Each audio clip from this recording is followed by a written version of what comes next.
Господи Исусе Христе, Сине Божий, помилуй меня грешного. Возлюбени во Христа Бога, братья и сестры, овој ден е голем ден не само за нас, православните македонци, туку за целата православна икумена, па ако сакате целата христијанска икумена. Бидејќи денеска си спомнуваме на 7 свети души, според една проценка на еден голем истражувач на писмената култура на словенските народи, протоиереот Владимир. Постои уште еден член на таа славна дружина, Духом Святим собрана од великиот Отец на Црквата Божја во Цариград,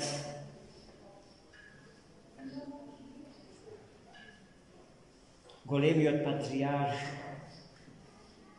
богослов и научник Фотин Цариградски. Тоа е џаконот Лаврентий.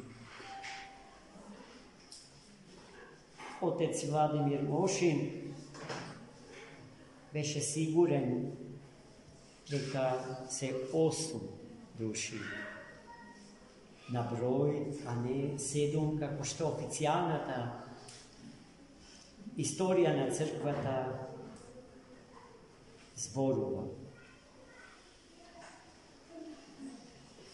Се разбира, тој имаше цела една низа аргументи за тоа. Со тоа не само што не се нарушува преданието на црквата, туку се богати за уште една прекрасна света личност. Па јас честопати во сите мои молитви се молам за светите солунски браќа Кирил и Методи, за светите охридски по дух свети браќа Климен и Нам, светите Сава, Гораст, Ангеларија и Лаврентий, џакон Лаврентий. Јас нив ги доживувам како тврдина, неосвоива, во која што сме се населиле сите ние и живееме преполни со благодата Божија и со еден живот чии перспективи се вечност. Неговите перспективи, перспективите на тој живот, облагодатен живот Божи е вечноста, а треба и да се постави прашањето има ли друг живот, освен животот кој што ни доаѓа од благодатта Божја. Благодатта Божја е плетка, ткаење на несоздадените божествени енергии и сили. Помеѓу поимите благодат и живот нема никаква разлика во значењето, тие се два извонредно добри синоними. Тогаш животот е таму каде што е благодатта и животот го има оној кој што ја има благодатта Божја во себе. Ние сме таков народ, браќи и сестри, благодатен народ, кој што за свој кум го имаме великиот Фотин Цариградски. А за наши просветители и покрстители, неговите свети ученици Кирил и Методи и учениците на неговите ученици Климен, Наум, Сава, Гораст, Ангеларија и Лаврентий. Таков народ нема од што да се плаши. Нема зошто да се плаши. бидејќи е сместен во неосвоивата тврдина на благодатта Божја. Но, браќа и сестри,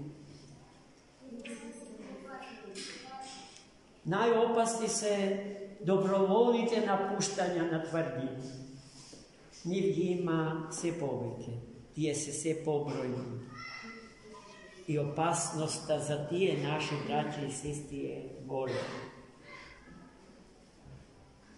Затоа и молитвите наши, упатени до троичниот Бог, се исто така големи. А еден отец на црквата неодамна кажа дека Бог помага, ги слуша молитвите наши под еден услов. Ако има кому да помогне. Пазите, тоа прашањето е прашање со кое што треба интензивно да се бавиме, да се занимаваме. Има ли овде некој или некои на кои што Бог може да им помогне? Кои се тие луѓе на кои што Бог може да им помогне? Оние кои што сака Бог да им помогне. Кои што не се затвориле со 7 катанци за Бога, кои што не се во потрага по лажни богови. Делкани богови во камен, дрво, сликани на слика, фотографирани со фотографски апарат. Зборувам за култно разбраните личности во политиката, во естрадата, во уметноста. Во сите домени од човековиот живот. Таму каде што човекот се пројавува како креативна личност, како творечка личност, а има ли поинаков човек, освен човекот творец? Па не, се разбира дека таков човек не постои. Ако го има, тој и подлежи на категоријата под човек или по животинет човек. Гледајте, зошто не може без и надвор од Светата Црква. Зошто Тертулијан е во право, кога на едно место во крајот на вториот век вели дека надвор од црквата спасение нема. Зошто е во право Тертулијан?